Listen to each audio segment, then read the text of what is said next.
I'm going to deliver a very brief introduction on why we have performed this project. Actually, yesterday we focused on the scientific approaches, right? Biomechanics, tribometers, and now we're going to talk about real-life projects, real-life problems that we find in real situations. And we're going to talk about the fall problems as generator of real solutions by agents involved to preserve the health and safety for all, national and international. And we are, of course, going to talk about the 2020 agenda and the SDGs. And I would like to present Domingo Alonso.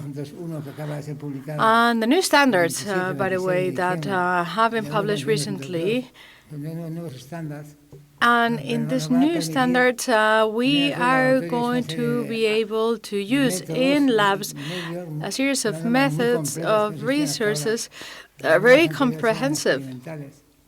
The prior standards that we had were eminently experimental, but now we have guidelines as to how to conduct an assay, and in Spain we have about 60 labs, and sometimes we see labs that do things very well, and some other labs seem to have people employed who can't even read. So people really need to know how to read the standards and apply them too.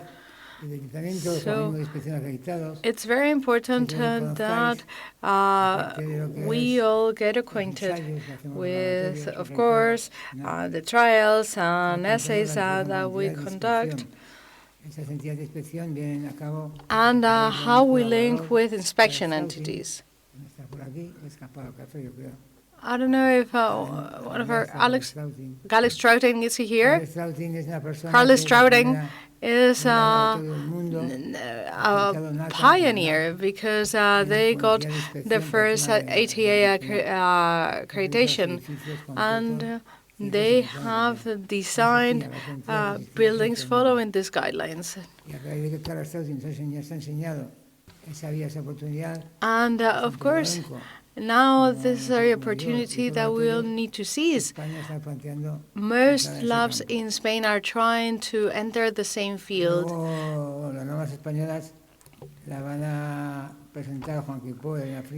will have Juan Quimpo present the Spanish standards too. Then we will talk about accessibility and slipperiness, accredited inspections bodies, and this is going to be presented by David Rubio. And he is very young, but it's an individual of a very high technical quality.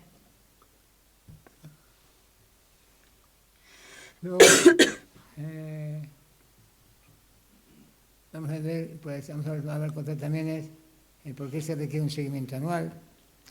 And we will talk, of course, about the importance of annual monitoring, and we will also enter the field of the FORAL project, which is a project that we have in place on follow-up. There were no statistics on follow-up after falls, and we know that people don't just suffer when falling. They suffer the consequences 12 months or even 24 months after having fallen. So it's very important that we need to control, for instance, slippery floors such as pools, and the mix is very dangerous.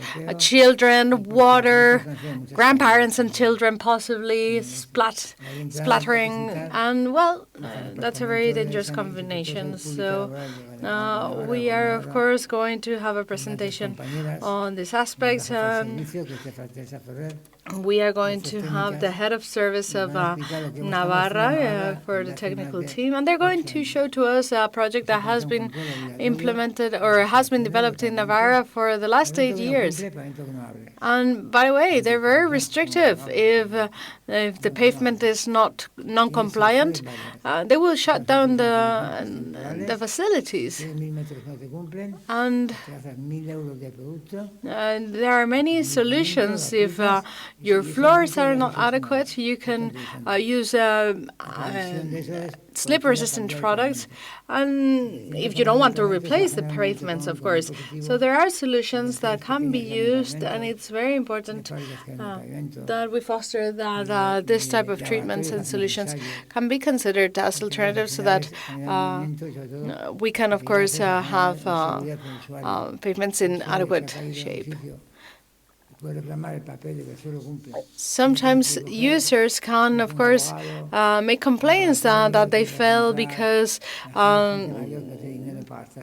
the people responsible for making the facilities safe didn't follow their obligations. So anyway, we will have presentations focusing on this. Maria Teresa Jimeno will talk to us about this very important topic. And by the way, regions here have the power to do what they want, of course, complying with the minimum national requirement. And Navarra has been a pioneer in raising the standards.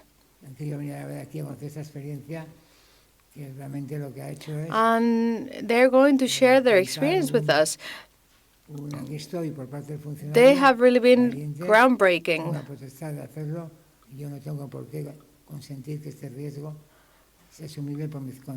And it's very important that they have, first and foremost, cater for their citizens in doing so. Javier and I have been working in sports facilities for many years, and every time you try to propose something, people say, "But this is required by the administrations." Well, it's very important that we focus on the importance that this has for citizens and for users. And we need to also disseminate the different alternatives that exist. We will also present the software that's been developed for slip resistance control in regional governments. And oftentimes when I need to stretch, I'm sorry, but it's like I feel like I'm a grandpa here, but I really need to stretch. Sometimes you spend too much time bedridden at hospitals, and sometimes I feel like I'm one of those guys in The Simpsons, the guy who's always scrouching over. Oh, you need to get closer to your microphone, though. Well, we're going to change our posture slightly, and it's impossible if the microphone is not ergonomic. Well, we will work on this software so that tracking and control can be implemented, and finally we will talk about ceramics too.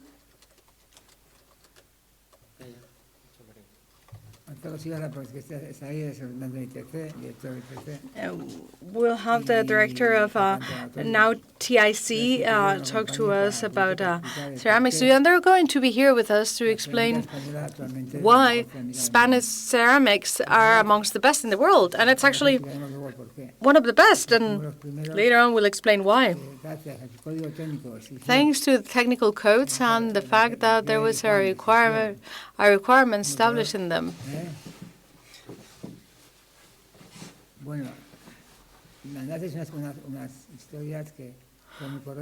Well, we can tell many stories about this, but anyway, we used Australian standards, and anyway, this is working out very well, and it's rendering very good results. So we will indeed go into this section, and We will hear the different participants, and I will just draw a series of conclusions afterwards. And I just want you to know that we are going to hear very important experts. We're not going to present Excel spreadsheets or talk about uncertainties. We will talk about realities, and we will talk about real life.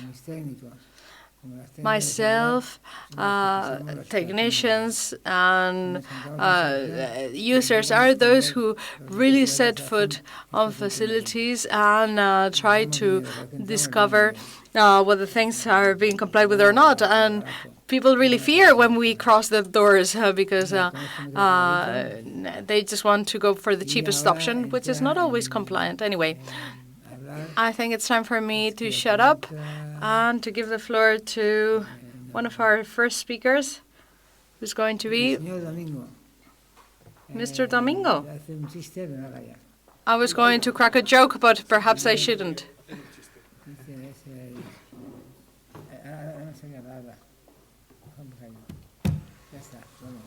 That's it then. Thank you.